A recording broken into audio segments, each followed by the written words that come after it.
Circle of life. Well, Circle of Life. Awesome. And it is 7 o'clock, so we will start, call to order this meeting for the Conservation Commission. Do we go ahead and do introductions when there's no one here? Do we do it for people online? Yes, There might be it's people good to online. just Okay, we'll do it for the state your people name online. because it's for the recording. Allison Watts, Chair. Tom Redberg. There, I take minutes. Lauren Hill. Caleb Fields. Christian Alaris. Josh Lent, Vice Chair. Chris McDade. Mark Casper. Awesome. All righty. So for our first action item, we are reviewing last month's minutes. So I sent around the ChatGPT's version. I did review that. I looked through the notes, but I'm starting to feel like those, which were a mere 15 pages, I think this. What I'm thinking is that maybe we should just go to sort of a two-phase. Here's I call them almost more of a transcript than minutes. Because minutes tend to be a little shorter and a little more concise. But that way, all the information is there if anyone wants them. And then we preface this, we'll put them all in the same document. And then we preface them with this shorter version. I looked through this, it looks okay to me. The one thing I was trying to be really careful about was the wording of the motions. And Tom checked against his notes. We think that they're correct. If anybody thinks that's incorrect. Any other comments on this? Let us know. The only other thing that was in there was a question mark about who abstained versus. That's right. And that was you, I think. It was. Okay, yeah, I want to put that in. Yeah, and I made a note of that, so. fix that. And myself. You abstained on the second one? Yeah. So the nays were you and Sharon. Yes. And then the second one, we had one abstention. At least in the minutes. 6. So that was the one about adding the plan. Yeah, I was the May. Okay. Right. Or adding a plan. Maybe that's this motion here, the second motion that we made. The first motion, you were an A for Mhm. sure. Okay. Yep. Support the plan. Just want to make sure we got, Yeah. I could go back and watch the video, but that's too. The poll minutes are here too. I can read through it. Yeah. I'll check up on it. Okay, let me know. If that's. Yeah. Also for clarification, so this is the summarized version of the minutes that you're talking about. You're gonna add that. It's like an executive summary. to the- Exactly, yeah, but the entire transcript will be there. Yeah. And if anybody really wants to, they can also watch the video. So all of that will be linked on the page. Multi-media Yeah, approach. you know, it's all there, but for those who just want the notes, that's there too. Although I say it's easier and easier now when you want to find something on those web pages, just so you all know, you can throw ChatGPT just at the web page and say, scan these minutes for this kind of information. It's amazing. Yeah.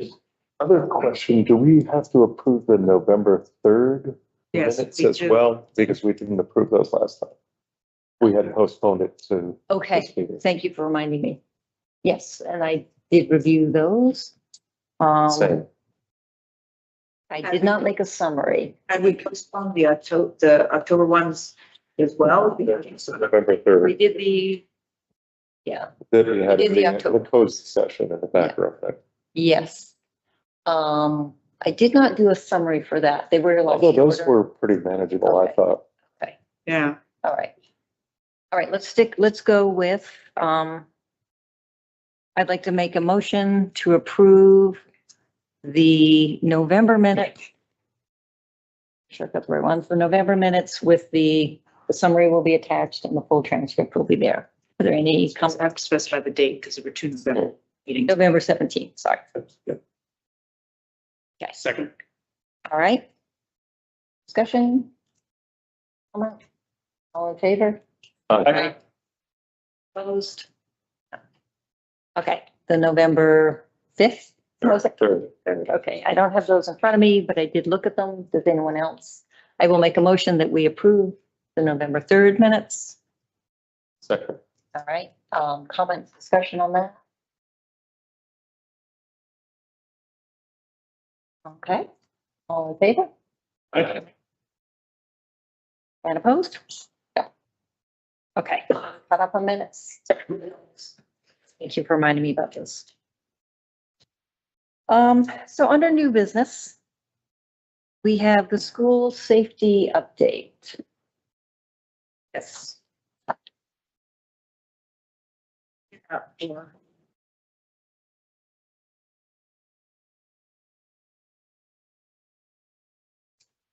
So just to preface this, and Ann is another member on the team.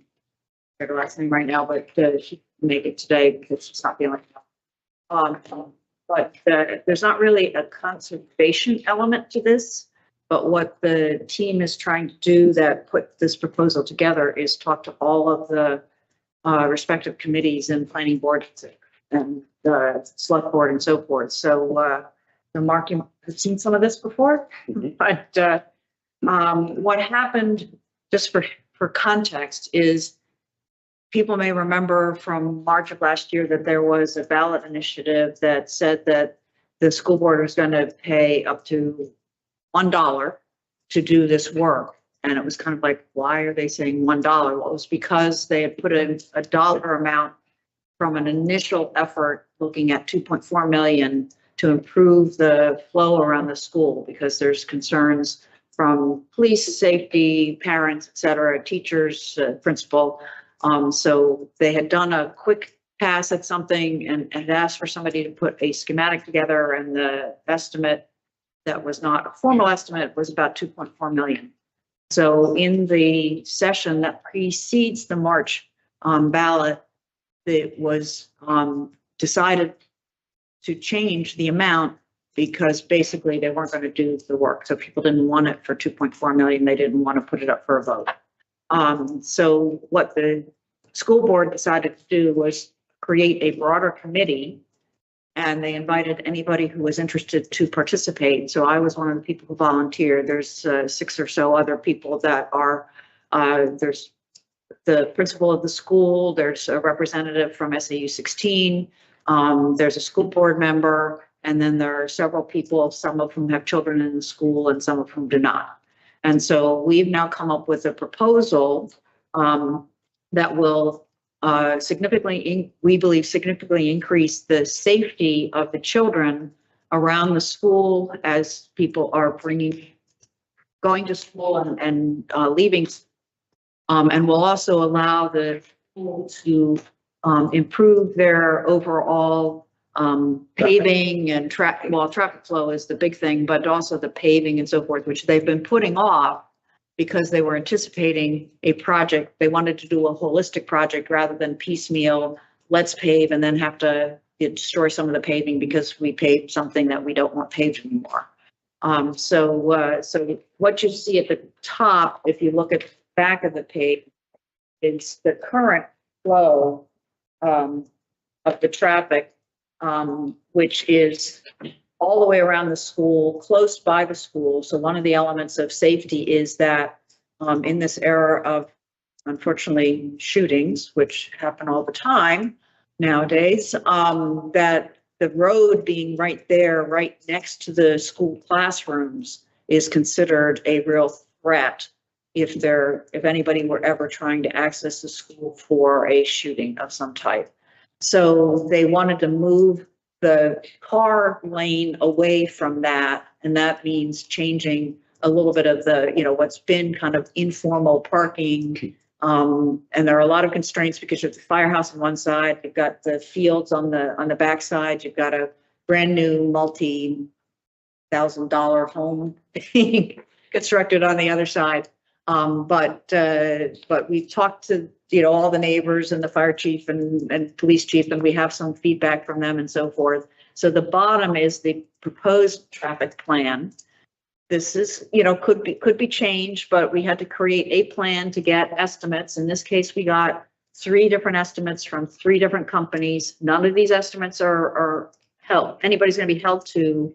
They're just an idea of order of magnitude. And now this project is now under $500,000. So big difference, getting everything we think the school would benefit from, and actually the community as a whole would benefit from. It improves safety on the road in terms of the crossing. We would upgrade the crosswalk by adding some flashing lights.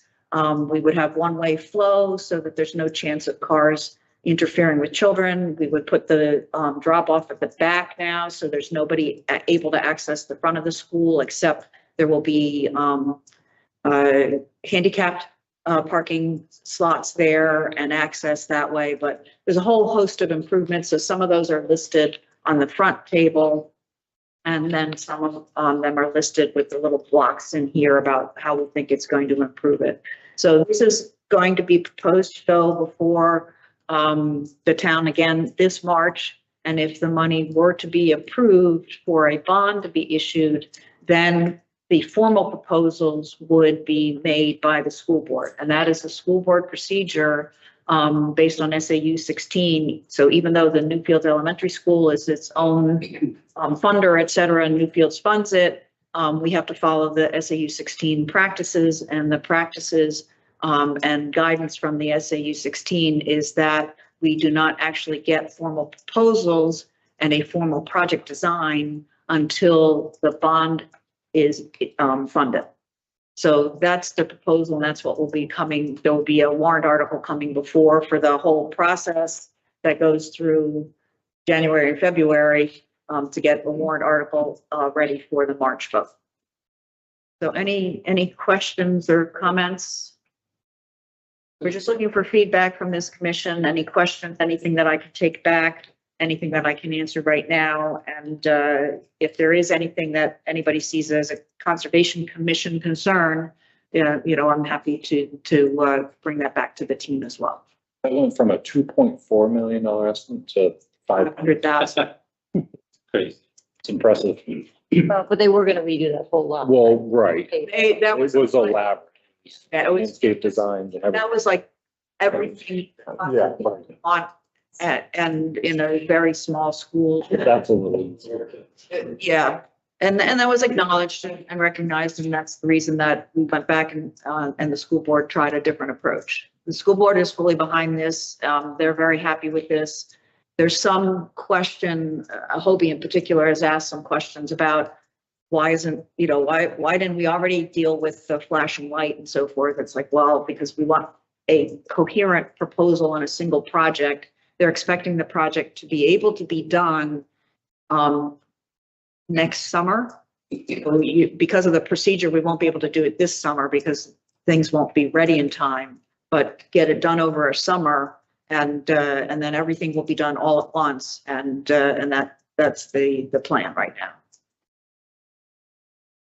So yeah, this was, we went in knowing 2.4 million was too much. What could we do that increased the safety, that everybody felt good about, that didn't break the bank? And since this time we got 3 different estimates, and the 3 different estimates were very close to one another, just on a eyeball type of thing. And there are other people we could go to for actual bids. We would put it out for a formal bid. So anybody who was interested could bid, and we would let people who have expressed interest know about the bid going out when it goes out, if the money is approved.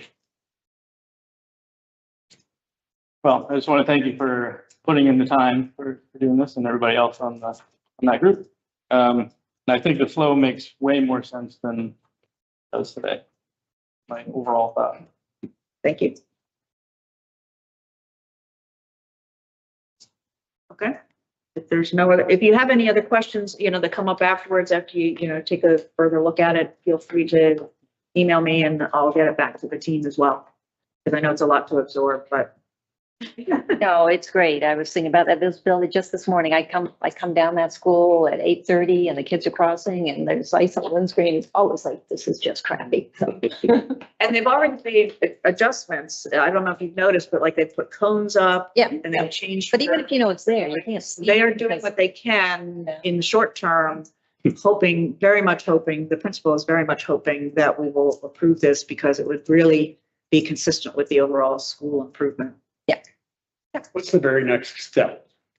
The very next step is the warrant article to approve the bond. If the bond is approved, then the school board will get requests for proposals, which would include the design element as well as the expected cost. I'm kind of backing off from that. There are public hearings scheduled yet or anything in January? There must be, even tomorrow night, they might discuss it. Well, it'll be when it comes up for the warrant. Let's see, which one is that one? The At the deliberative. deliberative session, yes. That's the point at which there will be public comment available. In the meantime, it's gone to the PTO, it's gone to the teachers and so forth. So it's gone to people in the school community separately. And then we're reaching out to all the boards and fire chief, police chief, PennDOT, everybody we can think of, because that was one of the things that was a gap last time as well. They kind of rushed us through and they didn't get a lot of feedback at that time. So we're trying to get as much feedback as we can in order to define the warrant article in a way that everybody understands what they're voting on. Thanks for bringing that up with Commissioner. I was just curious if anyone's looked into like a water runoff, any kind of grants. The town's already received some grants for like the rain gardens and that, so might be something we Okay. can chase down, because $500,000 for a small town is a lot. I mean, when you factor it in, They did do a calculation on what the monthly fees for taxes would be over like a 10-year bond. yeah, And it's on the order of $40 to $80. I forget that, there's per household. per household. So it is Matt, relatively small. We think it can be manageable for most, but that's we'll bring that back. Yeah. That would be something we would expect whoever gets the bid or seeks the bid would be considering as well as, are there other options for funding? Where are you going with the rain garden part? I was just saying, there were some grants that were, Water management. Yeah. water management grants that the town received funds for. So if you're paving all of this, Yeah. perhaps we can get some money some way. It's probably a shot in the dark. And I In terms of the timing, it might be, but it's certainly worth considering, because even if we got the grant afterwards, it could go towards paying off the bond and therefore reduce Yeah. the tax rate sooner or something like that. So I'll have to discuss that with the SAU financial. Yeah. So, I mean, as we move, I'm on the inside, looking at, how taxes get affected, and every $50,000-$60,000 increment that we're pinging the town for, everyone's taxes are going up, school taxes went up. So if we could figure out some way to be resourceful with all of these things. Well, that's what I was going with the clarification, because where it shows on the lower map, no car zone in front of Sidon Schools, they have an attempted garden right there. Mhm. You move that to that lower part where it highlights the shrubs and bushes, you might be able to encompass that in there. Because that's runoff from that driveway, and you might be able to gather something from that. Yeah, So, Yeah, So- it's a great suggestion, and that's kind of a perfect, kind of like, what does the Conservation Commission think? yeah, What can we do with rain gardens or grants or whatever? So yeah, that's something for us. they have it as like a sitting garden type thing, but it's kind of volunteer run. It's not always. Yeah. But if you did that at that, right beside the exit right there, which is just below there, because that driveway is gonna shed off that way anyways, that might work out. so I don't know who could chase that down, but, or who That might has, be something you would put in the bid, because you got contractors out there, you're Yeah. really super. And they know that kind of stuff. Yeah. Doing that all the time. Yeah, so great suggestion. Thank you. all about deflecting expenses now, because, I grew up in New York, and, the taxes are just outrageous now for real estate taxes. We're on our way. I did see some. Okay, any other comments on that? No, thank you very much for bringing that. You're welcome. It's good for us to know what else is going on and we get great suggestions. Yeah, great suggestions. Thank you. Right. So the next thing under new business is the annual report. If anyone really wants to know, there's the old versions there. My inclination is to just go really brief on these. A lot of the committees do that. They basically just say, here's what we do. We meet every other month. I know the library's got like 6 pages of everything that they do, but they're looking for more money, so they've got something going on. If people want to put in more detail, I'm certainly open to that, but this was sort of what I had put forward and thought about. I looked at yours beforehand. The only comment I had was that I was definitely new and And I got your 2 typos. Oh, no, it was on the other thing. Yeah, some typos, yeah.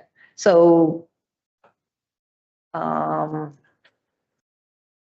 Chris, I don't know, when did you start? I'm trying to figure out, I was trying to list the members who started in the last year. And I couldn't remember your start. April of 2024. Okay, so you were also new, but. Okay. 4 new members out of, I was in September. yes, I've got you, Tom, Chris and Chris. Yeah. You and as new members? Great.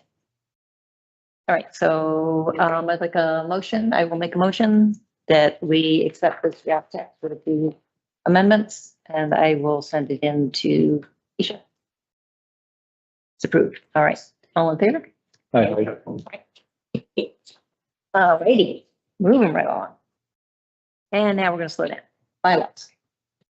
So we're gonna spend some time talking about the bylaws. the treasurer's report real quick to kind of get that one out of the way for now. Sure. We've got just sort of, I was thinking through this, we have a choice. We can either do all the short things first and do bylaws at the end and just see when we end. Or we could talk about bylaws and tell ourselves that we're gonna stop at like 8:30 to do the rest of the stuff. Okay, perfect. Short. 8:30. Short things first. Anyone else care? All right, we'll do the short things first, and then we'll come back to bylaws. And then remember, we can always, and in this case, I'm thinking we probably will want to, we can always do an additional meeting between now and January. So it's not like we have to like do all of our business in 2 months, 2 hours a month. So we should take the time we need. All right, let's go through the quicker things then. Window insert program update, anything on that? We had 5 households from Newfields that are participating for a total request of 29 inserts. Exeter overall program maxed out, so they're very happy with that. They're now looking for volunteers, so that was part of the library article that we wrote. So I've got to start by putting out some word for emails and Facebook. That's kind of the next step for people who might be interested in participating in the program. So that would be the only other thing we have to do is kind of advertise that, and people can go online and sign up individually. Okay, great. Thank you. Answers. Okay, since we're on you, let's do budget. I realized I forgot to put it on the agenda, but I'm still gonna do it. Okay, so at the end of November, we had in the conservation account $74,505.02.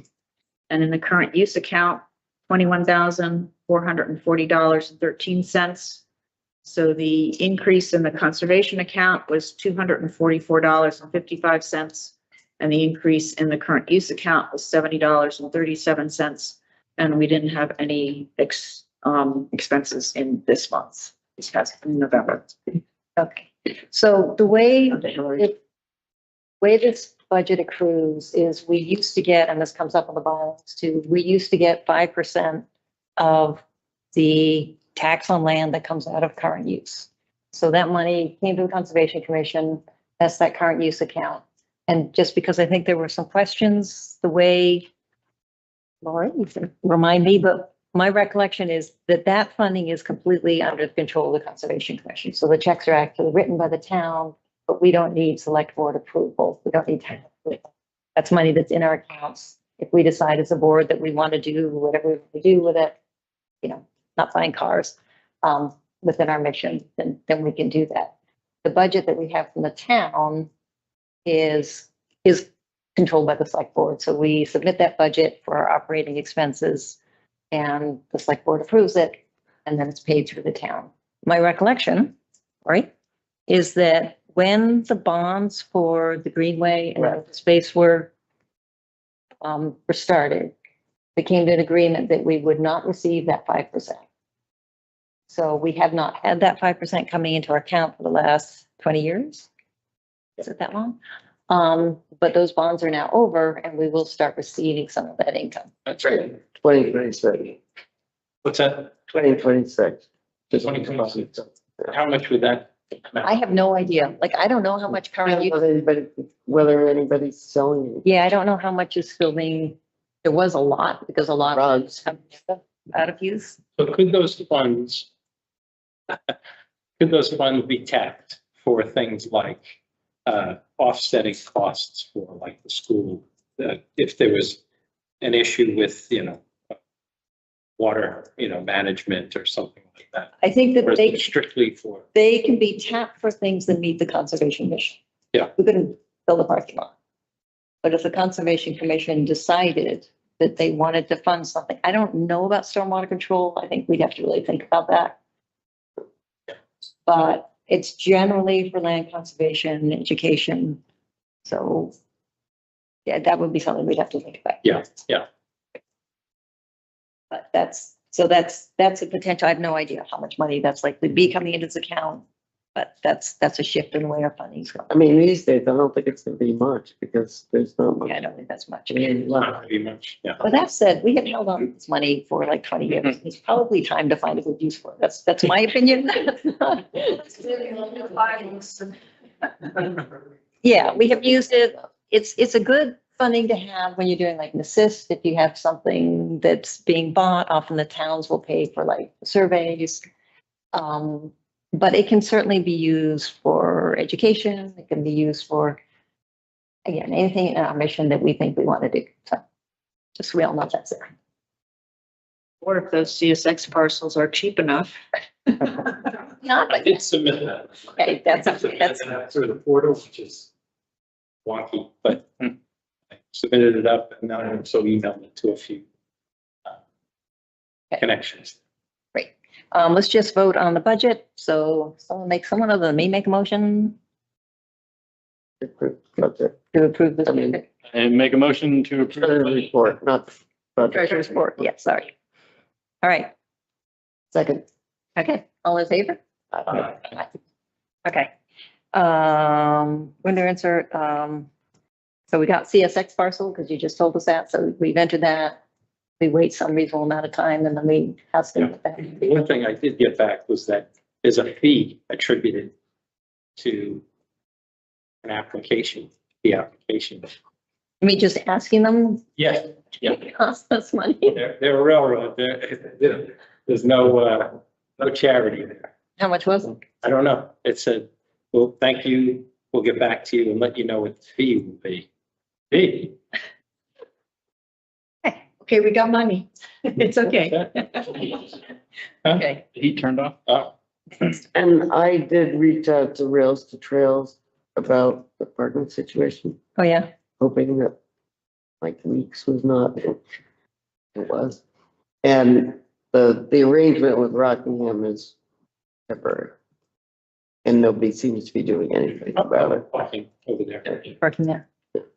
Okay, let's come back to that because that might be something I want to follow up on and make sure that that is happening. Okay, so the other two things here. So membership, we had talked about clarifying in our bylaws what we want to do with alternate members. We do have two people who are interested. The selectmen have specifically asked us to nominate someone as an alternate member. We can nominate one, we can nominate both. I think we need to go ahead and do that. Otherwise, the select board is just gonna, yeah, it's within their purview to just pick someone. I think they'd probably pick one of those two, but it feels more complete to me if this board makes that recommendation. I don't know either of the two people who are interested. I don't personally have strong opinions either way. I also don't have, given the amount of things that we think we're going to try and accomplish in the next year, I don't object to having 2 alternates. Anybody feel strong on this? The way the attendance is here, I don't foresee them filling in that. I mean, if you had to, fine. I mean, if one of them is not available, the other one could be to fill in. So Yeah. My 2 cents would be. One of the things with getting 2 is that they are bound to have staggered terms. Like we have staggered terms. So one way to solve that issue is that next year only 1 can get selected. Or there's a special thing where they get a sliding term or something, but I'm not sure that would comply with.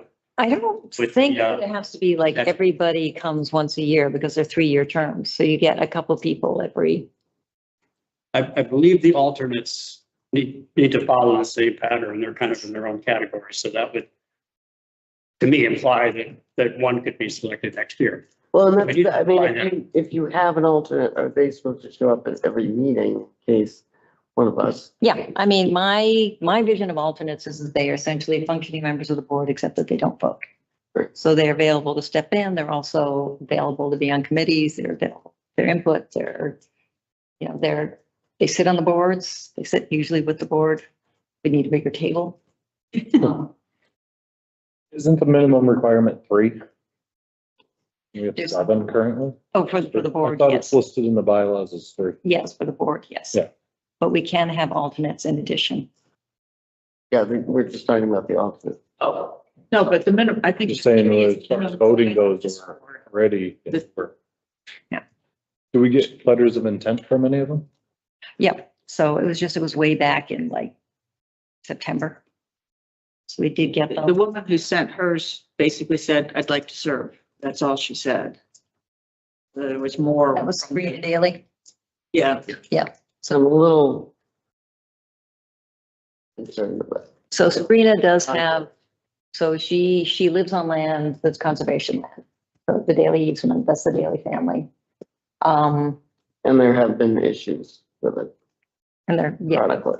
So if I may have a few minutes, I mean, we're kind of, in my mind, getting into the bylaw discussion, but since the last meeting, I did some very deep dives into the statutes as well as I've looked at 5 other Conservation Commission bylaws, or Newmarks are actually just called the operating procedures. They don't call them bylaws because there's nothing that says they have to be called bylaws. But the what I get out of that, and I could tell by reading into the other commissions' rules and bylaws, is that they have to be compliant with state law. There's really 2 of them that are involved a little bit, the 91A, which is kind of the right to know. And I believe it's 673A, which is like for recusals and conflict of interest and how to select alternates, things like that. And you can tell that with alternates, they can help when I perceive when there's you're reaching a quorum to be able to attain the quorum for that. But there is some like real, in my mind, I think the bylaws need to be clear on the process. A lot of the process we do, but in particular with that, because at what point does the alternate get selected? If Chris is 5 minutes late to the meeting, does she lose out on being sitting for that meeting for whatever is discussed at that meeting? And then if she comes in at the next meeting, is she barred from whatever discussion was taking place on that issue that might have been an important issue? So how they get brought in and taken out, it's not that clear. I mean, it actually is within statutes how it's done, but it's kind of like a hierarchy of things. And then if you have 2, who gets cited? You get one that might have a little bit more of a, they might be interested in it because they are interested in something, that maybe not quite as even-handed. So it is one of these things where I think the bylaws need to be worked through with the process for alternates that's completely compliant with the state statute. And that we all understand how they kind of happen, how they come about. And that includes even with all new members, frankly, a little bit of the orientation base, I think, which we haven't, these people have been great. They've offered to serve, but there's been no orientation at all. And there should be in the bylaws, I think, that there needs to be some familiarization with some of the, not just the bylaw, but some of the statutes and things that is kind of shown that, a little bit of homework has been done before acceptance anyways. So I think we need to raise the bar a little bit. And I'm saying that as the newest person that, is on the commission. I didn't do that necessarily myself, but I do feel that that's a reasonable thing to do. But I think a lot of what I've seen with some of the discussions we've had is specificity in our process is what comes out of the bylaws. And we need to get those cleared up on a few things. So that's my thought on alternates. So, I know the last meeting's like, great, let's bring them in. They did a good idea. They can help fill it up and all that. But the other thing is if you're an alternate, you actually have to sit at these, you might have nothing to do, but you are kind of implored to come to the meetings and be interested and take notes and all that kind of thing. So it's actually quite a burden on somebody that's really got no skin in the game necessarily to even ask that of them. So that's another part about actually serving as an alternate, because you're not But if they, able to do as much as you might like to, so there's a lot of things I think involved with it and I can read that into some of the other towns' bylaws that they've kind of had to work that through because they do have alternates, which is a great idea. And it's if they coming in as an alternate, they would know that up front and know that that's the time they're being asked, right? So they know they're not being considered currently for a board position, but the expectation would be they would be, if they're doing a good job as an alternate, they would be highly regarded as the next. But our bylaws are completely silent on alternates. So they wouldn't have any expectations of anything as it stands right now. Well, I think if we're going to get clarity on that, then we also need to get clarity, because if Sabrina has a vested interest in an easement, and a large part of our work is easement management, then she's going to have to recuse herself a lot if she is involved. When we had a even more distant thing with the one easement and somebody who had a minimal financial interest in it. So I think we have to have rules about what somebody's chance of having to recuse themselves from conversations or votes, at least, maybe just recuse. Because if you're voting on something that you either That circles back to the violence. easement, it's Recusal needs to be a section in there. I mean, there's various sections that just need to be in there, and that's one of them. How we get, and even removal, I guess, conflict of interest, things like that there's nothing on them. Since we've dived into bylaws anyways, did you look at like the Newfields, like the planning board bylaws? Did they say anything about alternates? Because they. No, I can't say I did the planning board bylaws. No. Okay. Yeah, it might be worth checking. I mean, I don't know if they're as basic as ours or if they're more recent. So, well, just that is in a little overview. So our bylaws are from 1992. They've never been amended. All these other towns, they're quite a bit different than ours. Some are much more kind of colloquial writing and kind of cordial, and some are, very legalese like ours really is. But many towns have updated them 8 times, 10 times, in the last 20, 30 years. So, they've kind of kept pace with things. And we have nothing in there really for electronic conveyance of the meetings. Recording secretaries not mentioned. There's all these sections that need to be in there. So what it was clear to me, and I actually, did give kind of a draft copy to you, Chris, to take a look at, was a lot of the current bylaws is fine. We can take it in or maybe move the sentences around a little bit. But a whole bunch of new sections need to be added in there that would bring them, well, let's just say we can benefit from the other towns' efforts because it's all public domain stuff, and we can almost copy the sentences, verbatim if we want to. But a lot of them tend to have good clarity with what state states they're referencing, which I think is good. So it's not all 36A, and certainly the with all these forum things we've been having to understand, in recent months, that's 91A, so that's a whole different statute to reference on there. So I actually compiled a whole list of bullet points from surrounding towns Good, to add to them, and it's actually there you go. 6, 7, 8 different bullets, and they all quote out the RSAs, and they're all from surrounding towns, everything from clear conflict of interest rules, and then bullets following open meeting rules with the RSAs, fiduciary duties, no special privileges, bullet points, external review and guidance, reliance on facts and data, site visit protocols, and professional conduct. Actually, some of the towns, the professional conduct is one of the biggest things they address, and on pages long. Town of Salem is a good one to look Yeah, at. that's one I did look at. Yeah, And you can go, we don't have to make ours into a 20-page document. It can reference. but the devil's in the details. But it's good to have some in there. You could make it a 20-page document. That's up to us. Yeah, We literally can do whatever we want, but I think specificity needs to be absolutely. up from what it is now. I have a high level question, thinking about, I agree with a lot of what's being said. I know that we have the ability to update them annually in December. So that, and I know Allison, you mentioned maybe another meeting, but giving it knowing this group and our desire to make sure things are right and dig into detail, I'm wondering how much we can accomplish. And seeing that they haven't been updated in 33 years, in my mind, I'm like, okay, is it important? Absolutely. Is it pressing? Probably not if it's sat for 33 years. So is there a way, do we take a look at what's most urgent? If there's something that absolutely, from a legality standpoint, or it's impeding the way that we operate as a commission, like we absolutely need to address this before year end, that we identify whatever that may be and maybe tackle that. And then over the coming year, knowing that if you think about every meeting, if we pick one item to just deliberate and decide upon, you could drag it, and I'd say drag it out.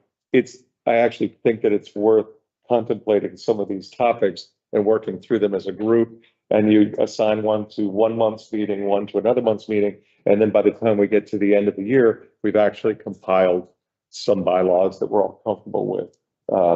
We But could I also, mean- we could also have groups just. Yeah, it could have pairs of two. Yeah, I mean, to your point, Caleb, I was just looking at the standard sections of some of the different bylaws, and if you assigned 2 people to one topic, one area, and they research it and make a recommendation to the rest of the group, then we can kind of dissect it and decide where it needs to be tinkered with. But that's a great way, because then, it's not a quorum assigned to any one area, and then you kind of divvy up the work.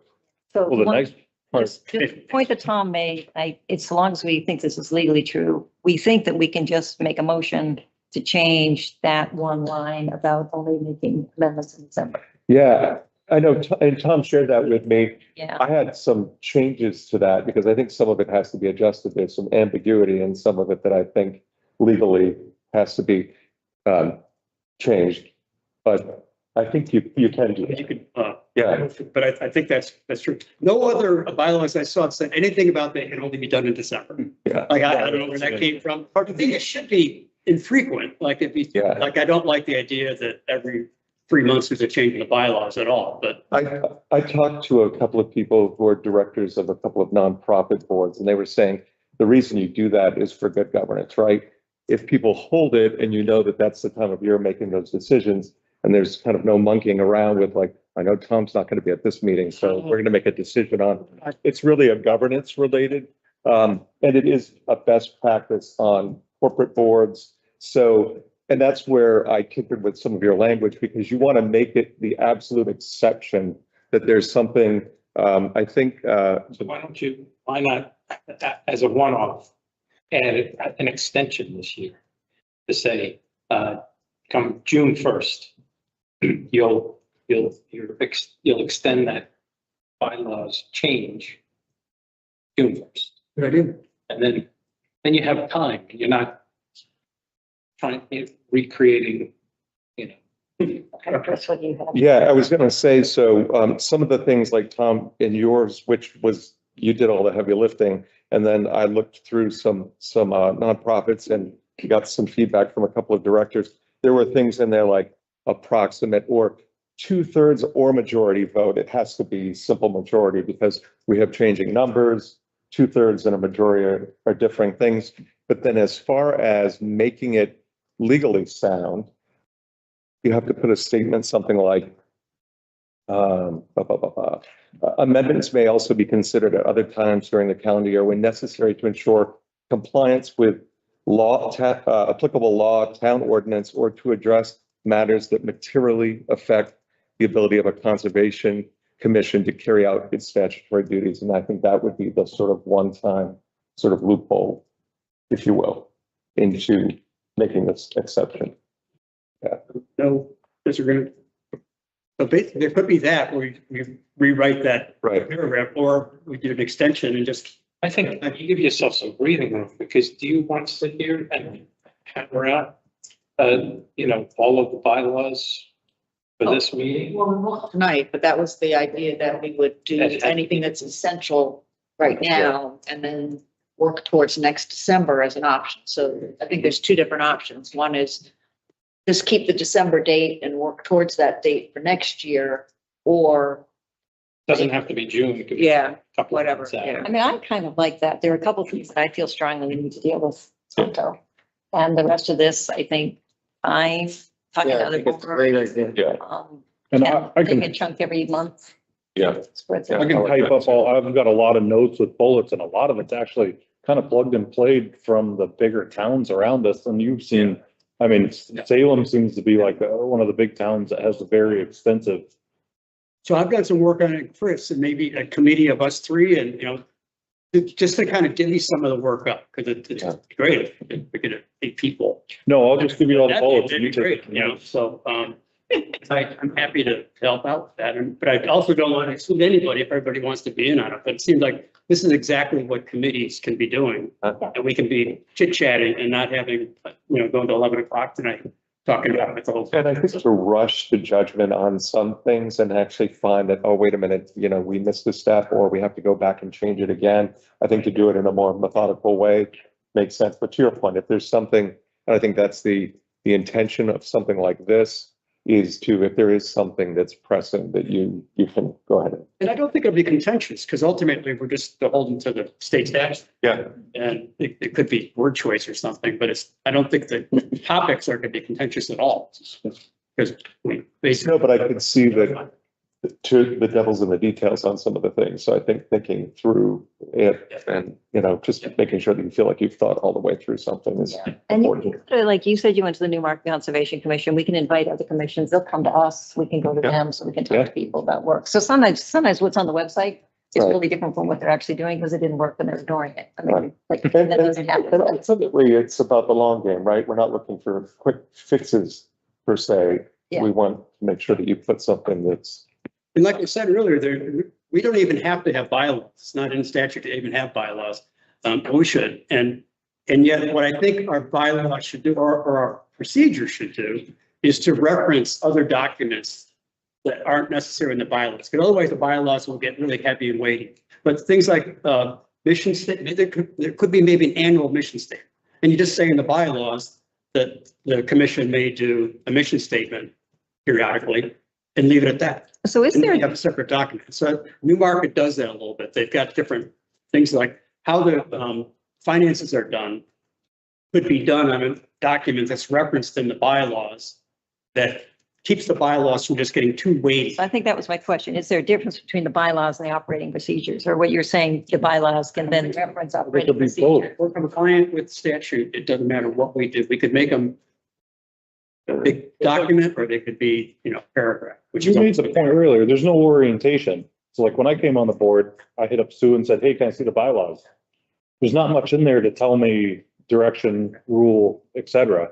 And I think that should be established or, So you're giving me a good lead in. So I went to the Newmarket's meeting last week and they have a binder.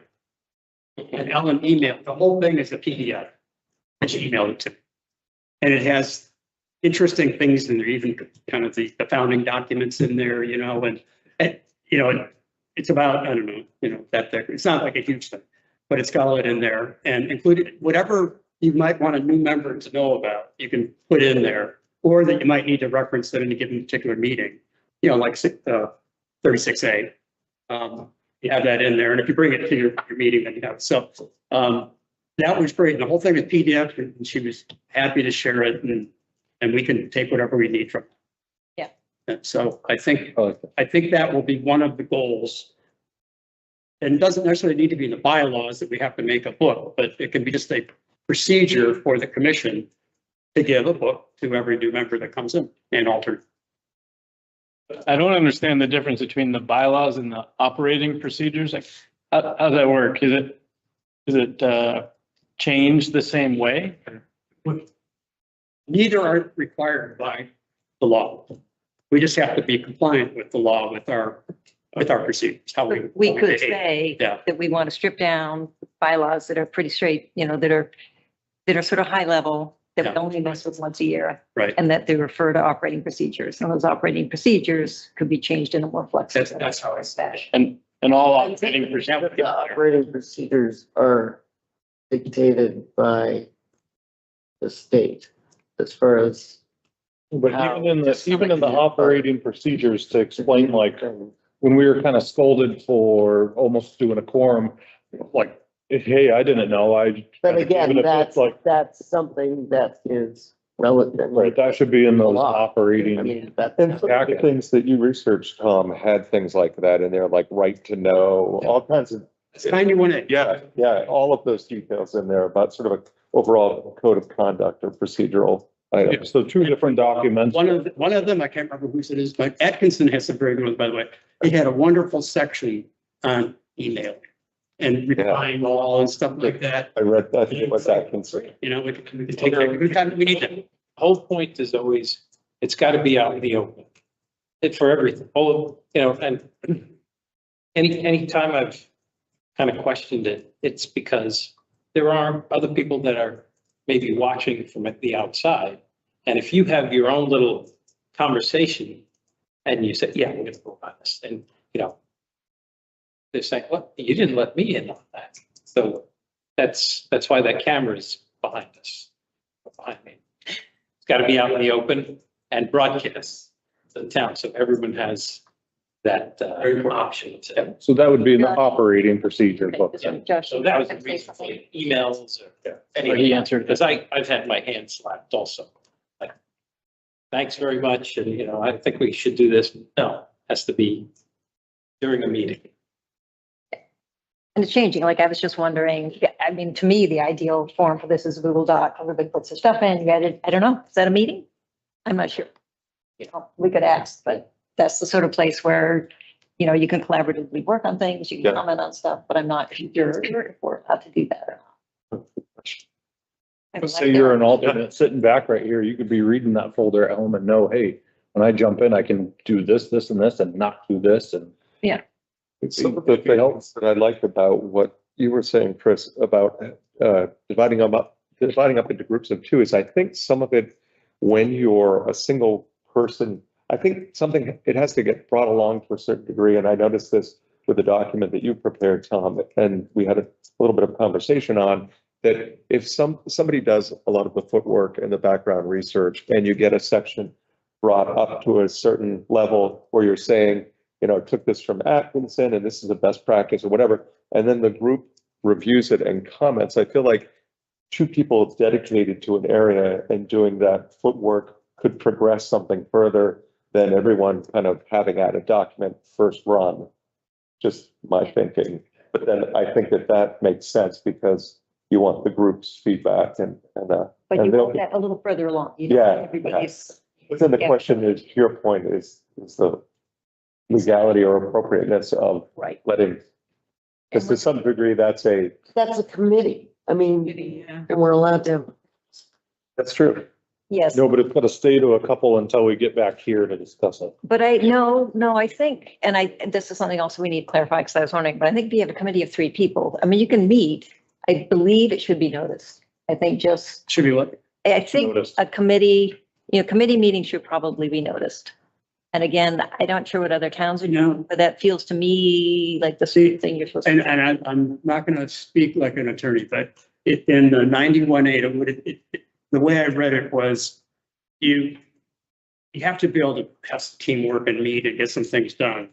The spirit really of how you're doing it can't be to overcome the right to know law. Like everybody has to understand that the right to know, but you and I should be able to have a conversation without having. Yes, we can. You know, it's just, so we can't turn it. So if it's 3 people, you can meet without being noticed. Yeah. Don't We make could decisions study, with each take other. notes, make Okay. follow-ups. Yeah. So I mean, everything doesn't have to be, but you know, if we go too far into having all these things being done offline and then nothing is really publicized here at the meeting, then that would be like a red flag, I think, and we won't do.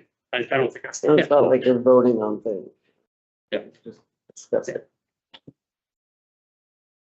So there are a couple things that I think we need to, I don't know if we need to change the bylaws. I think there are things we need to clarify.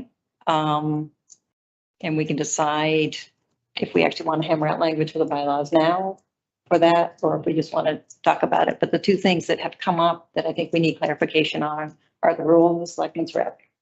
And I think that we could just make a motion as a body that for now, this is what we think the rules. There's nothing in the bylaws that says anything about it whatsoever. And so it's come up, what is that role? So I think as a commission, we need to say, at least until we clarify it in the bylaws, this is what we think that role is. The other one is alternative members. Again, there's nothing in the bylaws that says anything about it, as you said. I do think we need to make a recommendation to appoint an alternate member. Whether or not I don't think we need to modify the bylaws for either of those things, actually. But I think those are things that we need to discuss and clarify. And personally, I'm comfortable just commenting. You know, and not voting. I would not have a vote because that would skew the numbers also. So I think as a select board member, not vote in these scenarios, some of it's always good. But I mean, No, we've never had a selectman. But in some towns they do. Yeah, but never here. well, you had Mike. Like Sununu. No, the other Mike. Zachary. No, he was on the select board for some time. I can't. Guess Mike what? Sessions, There we go. drawing blank. Yeah, so he sat on. Yeah. For some time, right? Yeah. So I guess this, And he didn't vote, and Jackie. right. So this is, He didn't. Market meeting that had the select board liaison actually spoke to the commission about what the select board was doing, kind of like what you will do tomorrow night. Yes. They were doing here, and they also had a planning board member, Yeah, which is very interesting because then they know what the planning board's up to. yeah. And we have historically had someone who goes to the planning board, but we haven't had an official sort of appointed Yeah. representative. We have a select board member that goes to the planning board. Yeah. And someone sits here. Yeah. And all we're here to do is listen, comment once in a while, but we should not be voting. But it's more than listening. You're also bringing perspective and information from the select board. So you're also If informed. there was one of the towns I had read, though, they're not to persuade anything. Okay, that would be the kind of thing we want. It's not supposed to be persuasive comments, So it's just information. information only. Information, yeah. Yeah. That's valuable. So I think this is sort of, I had thought, this was my vision of what the select board's rep is. So, and then you all tell me what you agree or disagree. And I think we should just at least put it in the notes. So attends meetings, participates in discussion, provides information regarding select board and any other boards that you're aware of. Does not vote, but is included on correspondence. I guess that was the one I was wondering, like, at some point during these meetings, I started taking you off just the general correspondence. Yeah. Is the select board's rep on our general correspondence? My preference is yes. Yes. Keep me in the correspondence. Yes. So I guess that was the part that I wasn't quite clear on. Do we keep the select person's rep in the general correspondence and sort of the general conversation of the commission? Well, if he's reporting back to the board, then he needs to be up to date with what we're. I feel like any needs to know what we're going to talk about at the Right. meeting. Just because it had been questioned, I had taken him off, but I want to let people know that I'm putting him back on our correspondence. If that's okay with people. All those points are great, I think, Alice. And that's the sort of thing we could clarify. So we can have now we can have a vote or we can just have a consensus, I think. I don't know if anybody not agree with or want to add more to what she had said. I don't think we need a motion so long as it's captured in the minutes, Okay. which probably it is. Because we're not really deciding anything. We're just clarifying how we are perceiving a role, which is not very well defined. I think that's right. I was reading in some things, state of New Hampshire, some towns, it's a non-voting participant, present for communication, not influence, not part of deliberations, not counted for quorum, but information exchange. And so I think that holds true for emails. Right. You know, of course, I'm gonna have an opinion, but if you noticed, I tried to keep my mouth shut when you were deliberating for the votes. I promised myself that I was going to keep my mouth shut. It's not for me to interject any further than one meeting. Information. Period. And I think, and again, this is something we've caught now I'm thinking of all these questions, sometimes you have a really strong opinion and it may be that essentially your opinion is a conflict of interest. I think that there are situations in which you can say, okay, I have a conflict of interest in this. I'm going to go sit over there. And if I'm sitting over there, I can give my opinion, but I'm not speaking as a board member. I'm speaking as a personal citizen. And that might be something we should discuss and put in the, in the protocols, but sometimes that just comes up. And From the select board point of view, is there any responsibilities that the select board as a body puts on you in this role? Just reporting back to what happened during the meeting, before the select board meeting. I'll just give some bullet points and that's pretty much it. I want to further clarify the voting aspect of the select board representative. So they cannot vote in the event of a tie as well, correct? Because that has come up. So no voting whatsoever. No voting period. correct. In the event of a tie, the motion loses. It does not. Just, that's. Okay, good to clarify, because I didn't know that. It's not true. Okay. Unless we have our alternate to make it back uneven. That's where. Right. That's, yep. So we'll come back to alternates because we do have to pick someone, but we're sort of on a roll here with so from here, do we want to try and start hammering out some language? Or do we want to sort of come to the conclusion that we are not going to do any amendments to the bylaws this December? And I mean, there's nothing that I feel like has to be changed right now where the commission just can't function well. There was a recommendation from somebody about doing like a June. I said you could extend it. You could just vote to leave it open for changes March 1st or whatever, something like that. Just, I'd be open for that since we're actively working on it too. And yeah, just so you have a little breathing room to make it a, might not be complete, but like, Yeah. maybe the main. 3 more meetings. We are up against the April 1st transition of terms and things and adding terms, which is typical. Well, since most of you are brand new, you're not gonna. But I think we inherited terms from whoever. Yeah, right. States. Really? Yes. Yes, I believe so. Yeah. So I've only got a few months. Okay, but you can probably need to list for you that you can re-up your term for pretty much as many decades as you like. Thanks, Alex. Before the next election, so maybe more. That's the second part of the specificity just keeps coming up, is how do we fill vacancies? And that gets back to kind of, the select board needs to find out, if somebody resigns, they got to find out right away. And then what I like is that the commission reviews the candidates because they really are appointed by the select board. And I guess in a way, we wouldn't have any say on any of that at any point in time. Recommended by you. Yeah, You should recommend. Yeah. I think all of these different departments should have a hearing to that board, and then they recommend it to the select. I like that. Yeah. That's how it should be, instead of, we're gonna put you here. Yeah, it should That didn't happen this year. not really be the selectmen.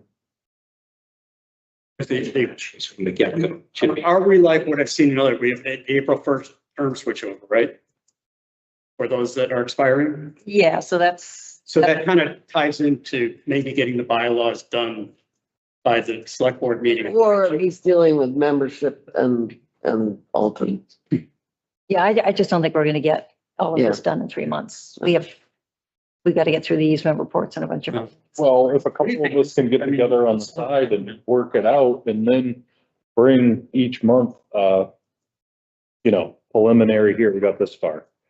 And you could vote in that part. Can it be staged up until then?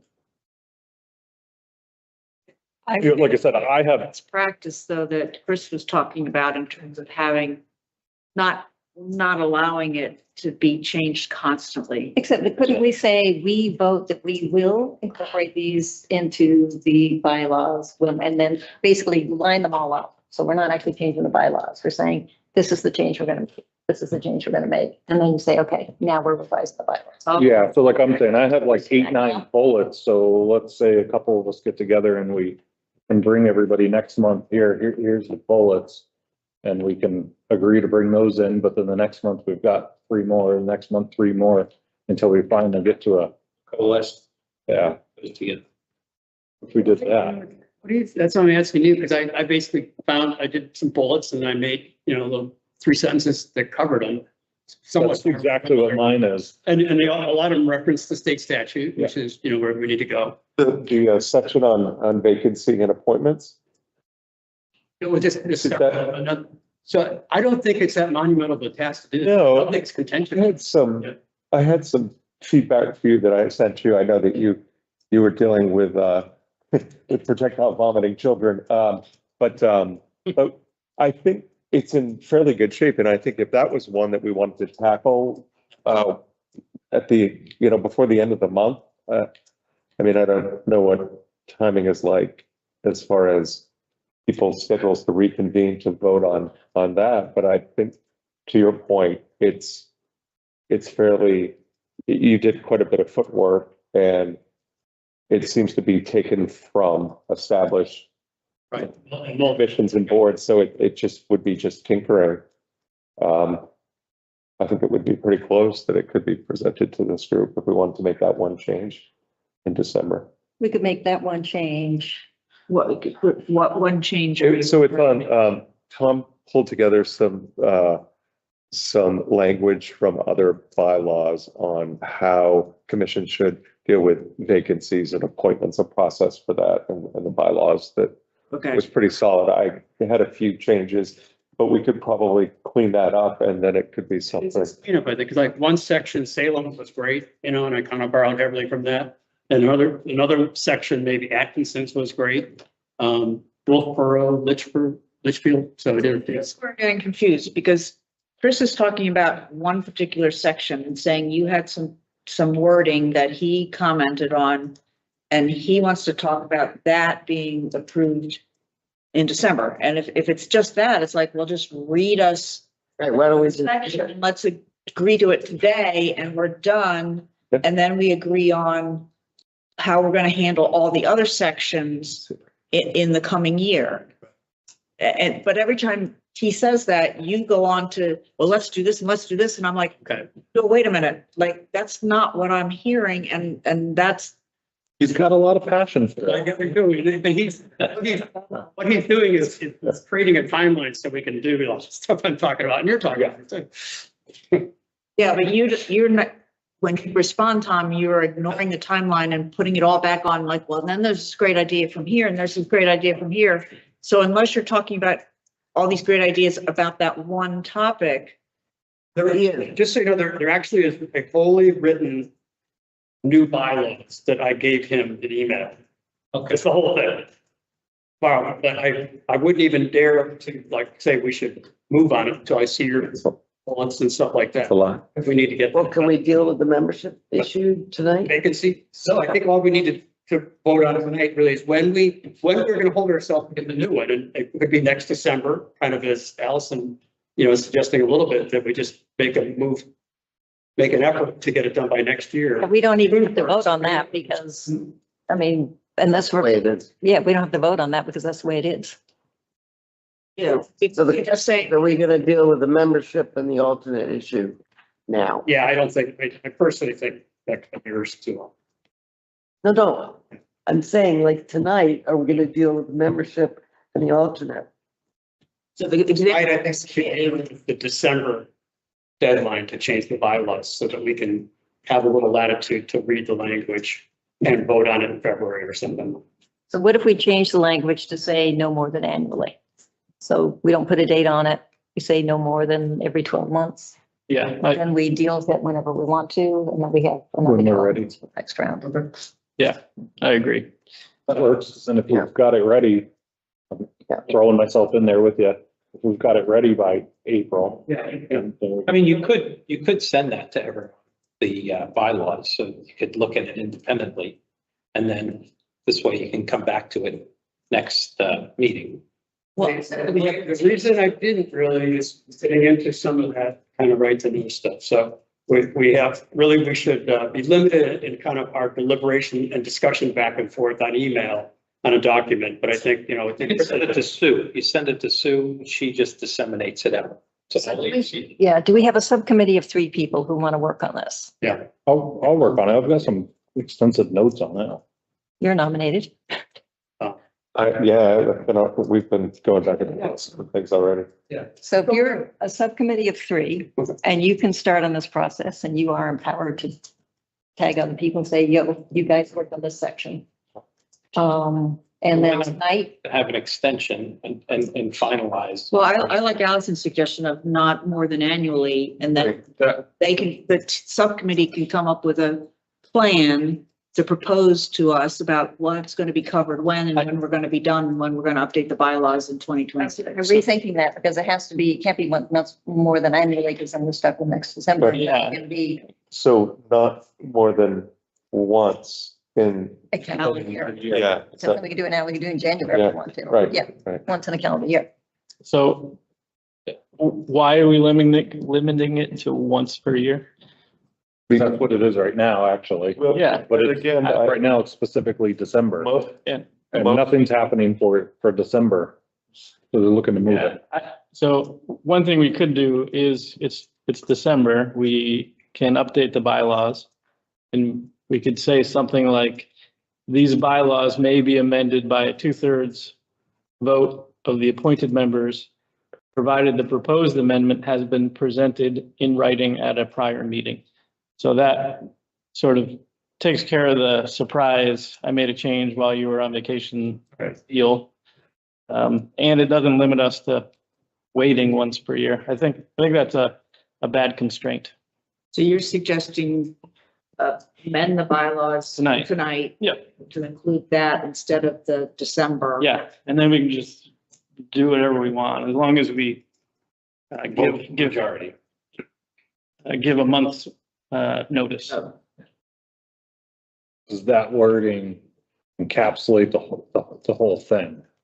If there's something we haven't discussed or read off on these bullet points yet, is it still gonna? Oh, No, but it that's what I'm doesn't. saying is then we can go ahead and deal with all that. Like, we can update it every, No, that's why I just want to make sure we include that. yeah, Okay, do you have language for that? yeah, You just read it. Okay, so it's short and sweet. that's it, yeah. Do those of you who have looked a lot more closely at the legalities feel that that's, Can you say it one more time? You mind? So these bylaws may be amended by a 2/3 vote of the appointed members, provided the proposed amendment has been presented in writing at a prior meeting. So what's 2/3? Majority vote, I would say. Don't complicate it. Yeah, 14 divided by 3 is Just say 4 majority. point. 4.2. It'd have to be four. I think they call that a super majority. So it's like, 4 out of 7 Okay. would be the, What does it currently say? Is it now currently, Um, my majority? Quorum is 4 out of 7, right? So I know in one bylaw, that basically the only thing that needed 4 out of 7 were budget and financial things. Other things were just a majority of a quorum. Okay. So Josh, on your wording there, then, because we brought this up today, we're good to, yeah, right. And I think the 2/3 is in there. It's already in our bylaws, but it preserves institutional stability. So it's like, does everybody really want this? Right. It's hard to do. so then looking ahead to next year, then technically this could be amended again in December, but that's what it falls back on is the old rule of It December. could be amended again in February. Any month. We would Wait, come up with a change in January, we'd present it. Yeah, we just want to make sure it doesn't get amended in February, then again in April, and then again in September. Could. That's what you want to avoid. If you want to do point. Why do we need by to point. avoid that though? I think it's more that we wanted to avoid, like, that those guys aren't going to be here in February. Yeah. So in theory, we might, since we have a lot we want to amend, we could do it as rolling amendments. Good. Okay, section by section, like I said Yeah, before, 3 bullet points, 3 bullet points, okay. So instead of stacking them all up and doing it at once, we could do it every other month, we could do one. But I just want to understand if we have 7 voting members, what 2/3 means, because Yeah. it's It's gonna switch it to 4 majority. and 5, so do we actually mean 5? Should we say like round up or something? just the majority. vote. Majority. They're, That would be 4. So there's a difference between saying majority vote, which is 4, and Say no, greater than because 2/3. you had- let's say you just had 5 people in the meeting, right? You had 5 people in the meeting, you'd have a quorum. Okay? But if 3 of the 5 voted in favor, then that's a majority vote.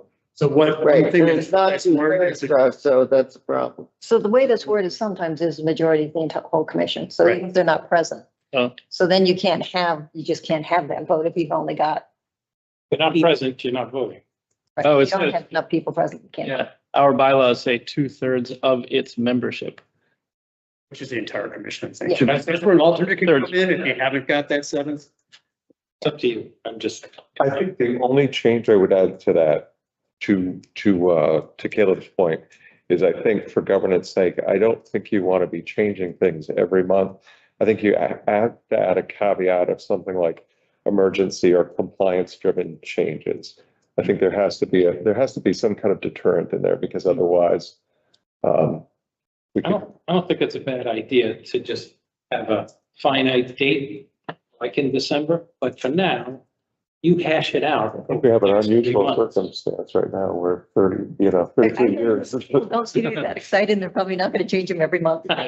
Fair, Just fair, changing it, fair. changing it around could get complicated. It could be, but, How about in June or December? So then you can do it every 6 months.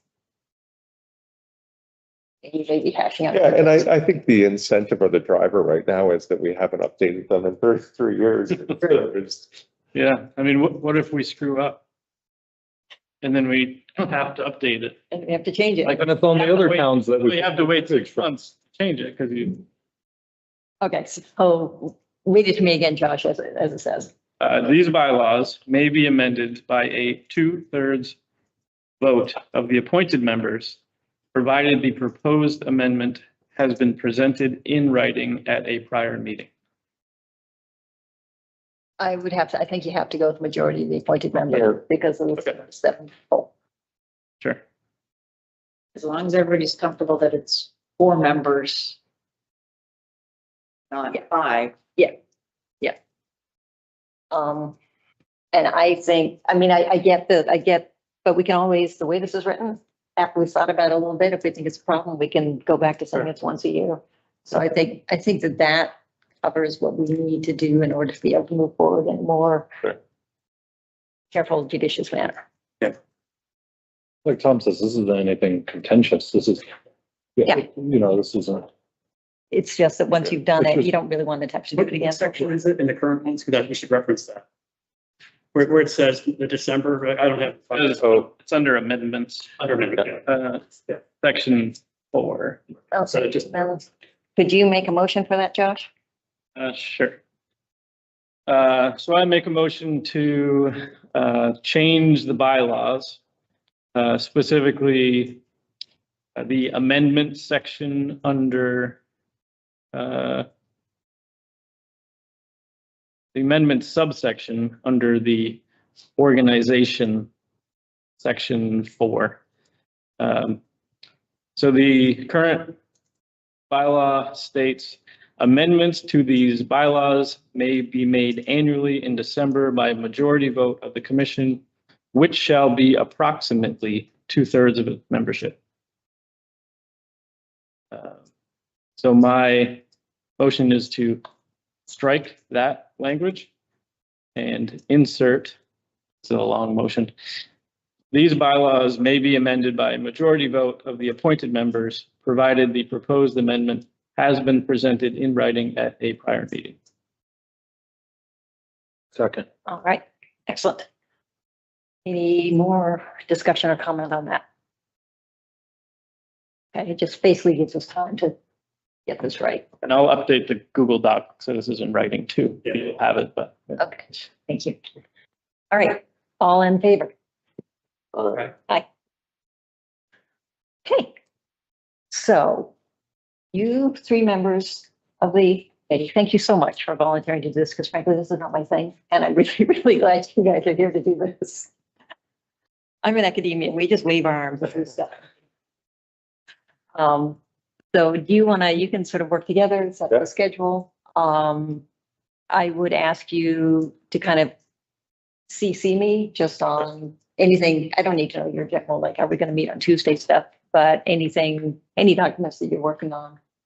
I will just bring this up. I usually CC, so there's a Conservation Commission general email that goes to a general email box. What I do with that, Who receives that? I thought that was you. right? So it's a separate email. Okay. Because I'm too lazy to log into it. What I do is I forward it to myself. So it comes in, I get a lot of things twice.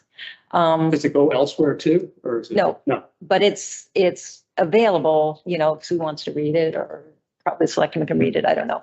So it's a way of keeping a record what happens, because I don't know what happens in theory when we go away, our emails are all archived, but whether anyone can actually find them, I don't know. But what I'm saying is, if anybody else wants to get that general information, I'm perfectly happy to forward it to other people. Yeah. So I don't want to give people the password necessarily, because there's some confusion if someone gets in and starts responding, then I do it sometimes. I get confused about which email I'm in. But if you want to know, like the stuff from the lawyers, the stuff like that, things that come in, if anyone wants that, shoot me a note and I'll just put you on the forwarding. It does make your email a little confusing because you get stuff twice, but.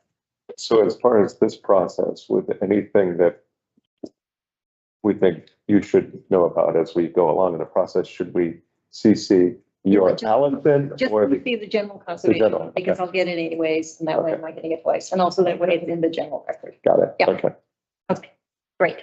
And if there are additional meetings, if you feel like we need to meet more frequently, you know, that's fine. Okay. Anything else on bylaws that we want to talk about at this point? Okay. I want to come back to the alternate member, because I did tell Hobie that we would give them, he asked us 2 months ago for a recommendation for an alternate member. He is within his rights, the select board is within the rights to just appoint someone if we don't give them a recommendation. Okay, do you remember the information on the other gentleman who was there? Dan Blessings, so I can find it. Because I never saw the original letters from them. Hobie sent them to me. They didn't come to us. They went to Hobie. Oh, And then he sent them to me. It sent them to us before them. They were sent before, like, The third meeting, right? yeah, Showed up. yeah, I didn't see it. yeah, they were sent before that meeting with the, I didn't see him. all right, I'm offline.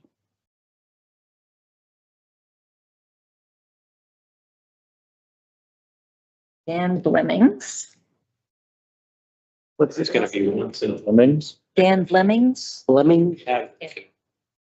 Well, Allison has to travel sometimes. Others can travel sometimes, right? Come summer, you'll find out how much I travel. I just remember you were traveling a lot this summer, so, yeah. I mean, you called in, and that's one of the things I guess we need to agree on, because if you can call in and be a voting member, that's gonna be different. You want me just to send you these letters right now to take a look at them? So we all have them. Allow. I know it's that. So I searched, the guy's name is Blemming, Bleming, if everyone else is searching their emails. And then the other one. Dailies, Sabrina Daily. Well, you said that Sabrina basically said she wanted to join her.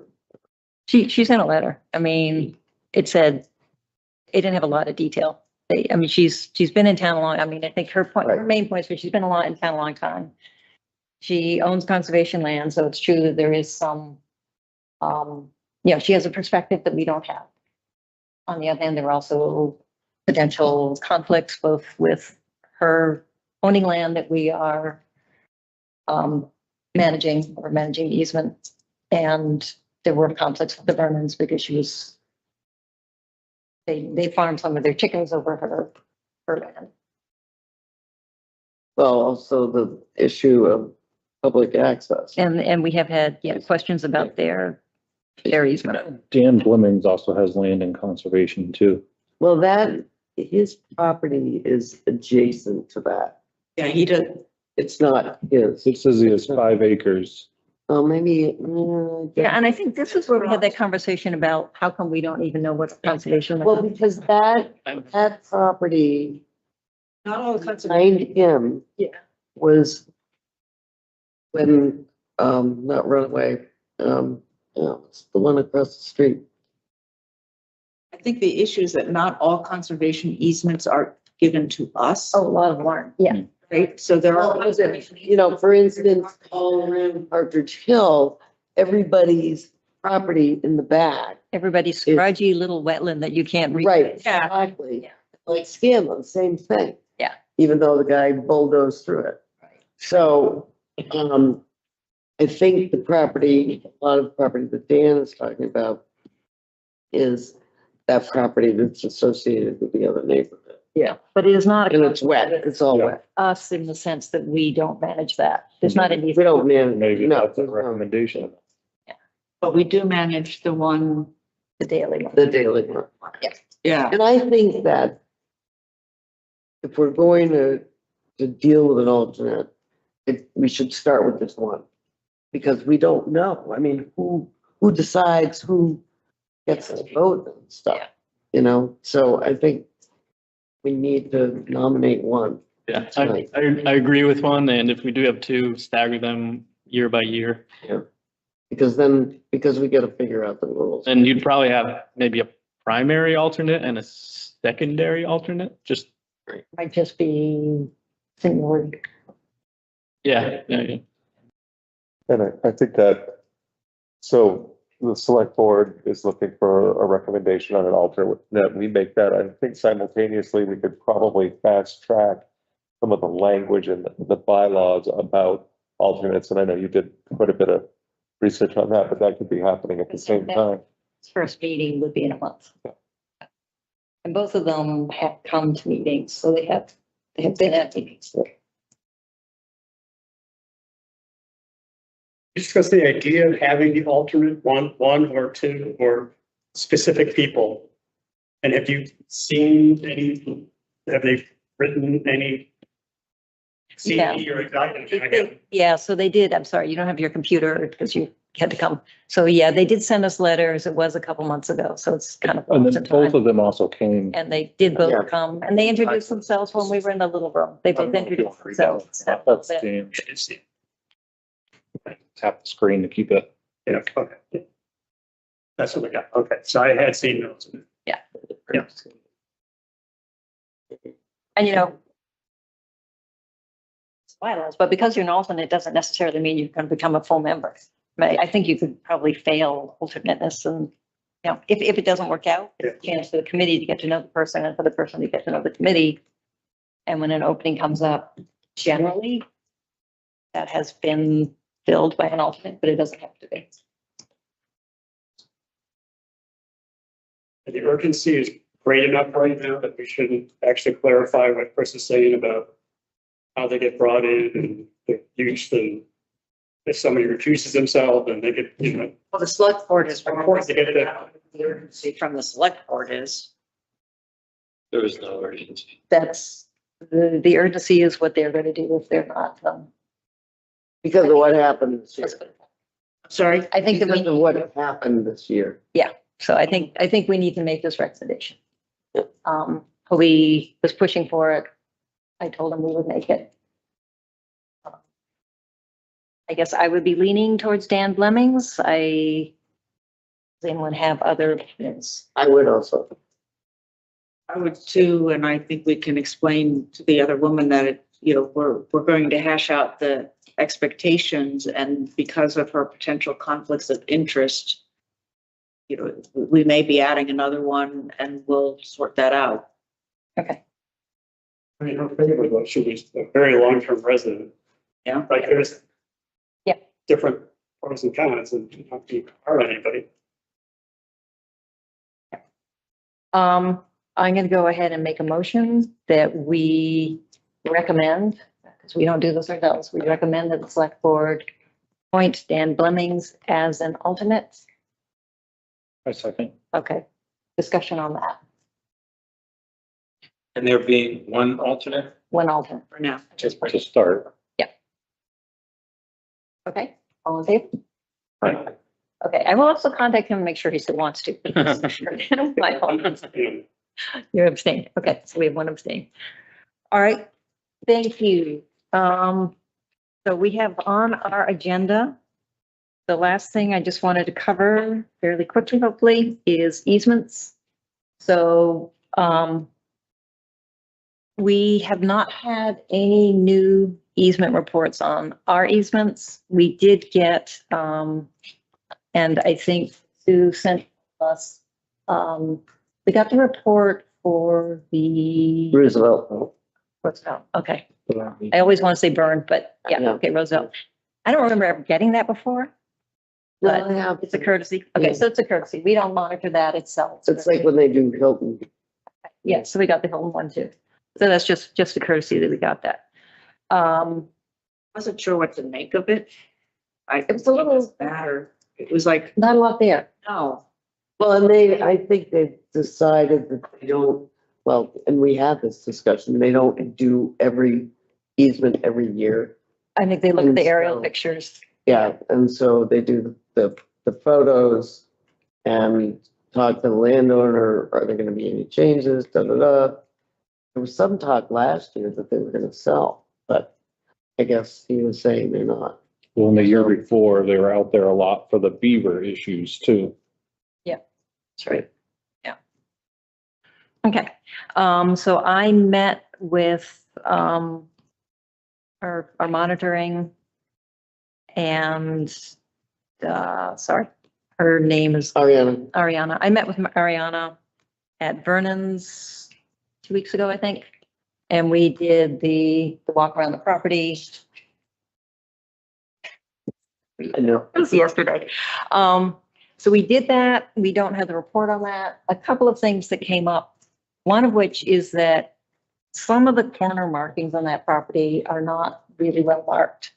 The pins are gone. So a lot of these old properties, they're marked with pins or they're marked with drill holes. And they're just not there anymore. So it's hard to tell exactly where the boundaries are. It's important because it's a super tight easement. So the neighbor who's bought the house to the west has a fence that's right on the property line. There's some stuff there that might be on the property. The porta potties, the line is very, very close to them. It's unclear because we couldn't find the drill hole exactly whether or not they're in the easement or not. Ariana was carrying this high-tech GPS system So she was gonna see if using that GPS, if she could pin down some of those corners that are a little bit difficult. If she can't, then we suggested, she thinks that she could add, that it's hardly even a survey, it's just, clarifying the locations of some of those corners. She thinks she can do that in her next year monitoring. She can come out with better equipment. So when we see her monitoring report, that's going to give us some information about where some of those things are. I suggested we do the more detailed discussion. We have her report. We didn't see anything that I think you all haven't seen out there already. It had already snowed, so we didn't see the ground. The animals couldn't see the parking area at all. And I don't think anything else really came up on that. Did you meet with the Gerards? We didn't make it out there before snow coverage. Chris and I were gonna go out there. Okay, so we could maybe revisit that in the Yeah. spring. Or if it pours on Friday and the ground comes That's back. right. Anything else on monitoring? I have a question about what we should be doing with the money that's allocated for this year, for the reports for this year. If it sounds like the bills may come in next year. I can check her with that, but I don't think, I mean, does our budget just carry over? Don't know. Okay, Yes, so I will ask Ariana to get them to But I think us. that's up a lot. I'll ask Ariana. They can get us the bill Oh, that's good. here. And then even if we don't approve and it's not paid, it's the bill for 2025. So I don't know, because I don't know how the budget works in terms of, It's not that tight. Otherwise we would run into this before. okay. Yeah, but I will add that to my list of things. if you have a fund that you pull from. Yeah. Like your requisitioning. But we did put it in. Well, it's part of the town budget. Yeah, it's part of the town budget, so I don't know. It's, Yes, to the time. You have to pay it for. From an accounting standpoint, it'll still go towards next year if the bill's dated from next year. not if you accrue the money, and that's what a lot of businesses do. If the service is performed and billed in the year, even though it's paid the subsequent year, it comes from the previous year's budget, and that's what I'm used to. But I don't know if the town's operating that I way. believe they do, but I'll confirm that. And they ought to know, yes, number one, we need to get the bills this year. And number two, Sue or whoever's responsible for it ought to know that it's coming so that the money doesn't go into the general pot because it didn't get spent as allocated Services rendered in in 2025. 2025, yeah. Okay. I will check into that. Bills, budget. Checked it. Running, let's see if he actually wants to be a member. All right, You said something earlier about burn property. Did we cover that? That's That's Roosevelt. Oh, okay. that's just me, I'm too old, I can't remember it, but it's Roosevelt. Bobby Byrne, the founding member of the Conservation Commission. Okay, is there any other business, anything else we need to discuss? Since we've updated the bylaws, we need to give them to the town, right? There's that fact. We need to make them known, I guess. That's a good, yes, so if we get you the wording of the, They updated. or you have that, It's in Okay. the, okay. Send that to, I would say send that to Sue and ask her what we need to do with it. CC me. okay. Thank you. Good question. You know, I would like to take the temperature in the room here about fitting in another meeting like we did on November 3rd. Before the January meeting or maybe before the next February meeting to get 2026 things underway. Because I think we just, tonight we had a good discussion on bylaws, but we didn't discuss really next year at all. And I think in my mind, it would be good to maybe fit in 3 of those here. I thought the November 3rd meeting was great. Because we were able to cover stuff. Think of if that didn't happen. Then some beneficial discussion would not have taken place that we did on that meeting. It was not related to. Well, that was instead of our regular meeting. No, I'm talking about because a special meeting. It's basically the chair can call a special meeting. Yep. The reason we had it was because our normal meeting time was the public meeting. Yeah, that's correct, but I understand what Yeah, you're I'm just saying, I would like a special. don't get it all done in 2 hours. If we want to call, I'm fine with that. And I would be willing to come, But this month are we talking about? Yeah. Oh, no. but you don't have to. Like, well, I'm talking before January 19th or after January 19th, before February, Oh, but so early in the not year, necessarily. basically. Yeah, not Next necessarily meeting. December. I was thinking violence. So yeah, before the next meeting. So it could be early. The chair can do that any time, I guess, according to the statute, but I just like to take the temperature, so to speak, in January, that's coming in here. The November 3rd one was advertised as a public meeting, so you. Yes, it will have to be noticed. Public meeting. It has to be noticed. I am, Not an emergency meeting, which is emergencies are defined. This is just a special meeting. Yeah. Just to get business done. That was still a public meeting. We just couldn't fit much. of that. and noticing is super easy. I just send them. It's not like that's a complicated thing. And Well, it's also getting the room if we want this room. right, but I am prepared. I have the schedule. Because I made this mistake before. So I asked you to send me a schedule. So we want to do this. I'm willing. If it's Mondays, I'm available to do it. Yeah, I mean, Either the 5th or the 12th? The 5th or the 12th? Is that what we're looking at?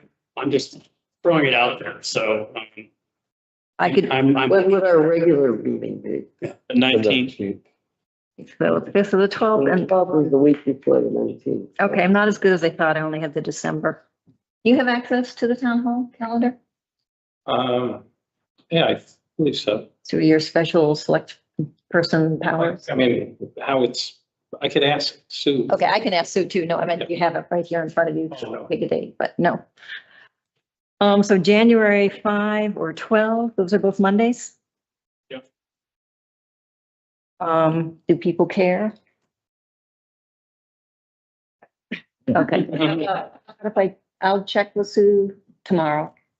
Pick whichever one of those days the room is available, and I'll let you guys know. And Chris, could you bring those maps next time? Oh, you did. Really? You bring them next time too. This is easier. I mean, what I'm talking about as far as the dams.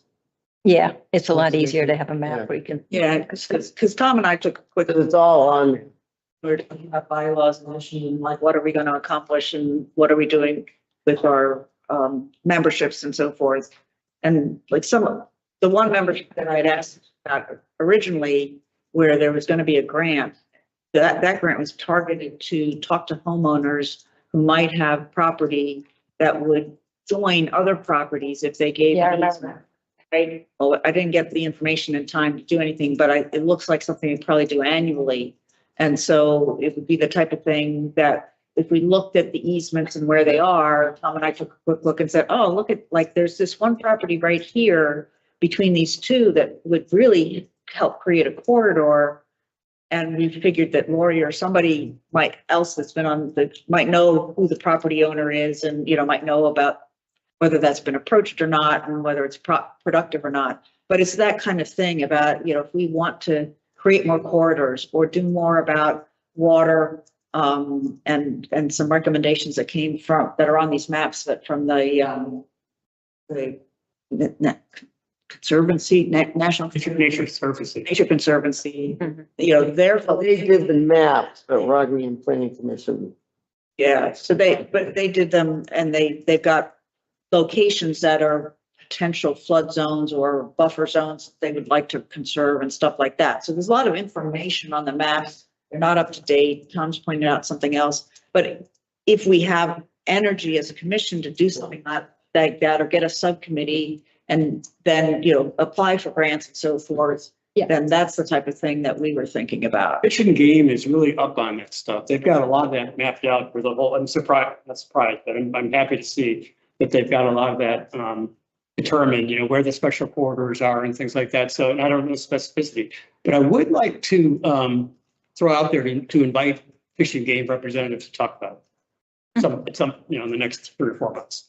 So I'll maybe That take it. guy that was on the management committee. Yeah, I can't remember his name. Super nice guy. He was super He did nice. the beaver I talk. bet he too. would Did you go to the do, beaver talk? Someone did. I did, yeah. Yeah. Yeah, yeah, he was a good speaker. yeah, he's a good guy. He'd be a For the record, the old, on the website, January 8th, there's a planning board meeting here. And January 13th, there's a town budget hearing. Yeah. So there's, I don't know if that lists everything outside of town meetings. So like Yeah. last time we were here, it was the Republican Party meeting, Yeah. so things like that. People, you can. After dancing, Yeah. okay, yeah. Okay, but I'll figure out which of those days. we're gonna let- Okay, do we have any mail?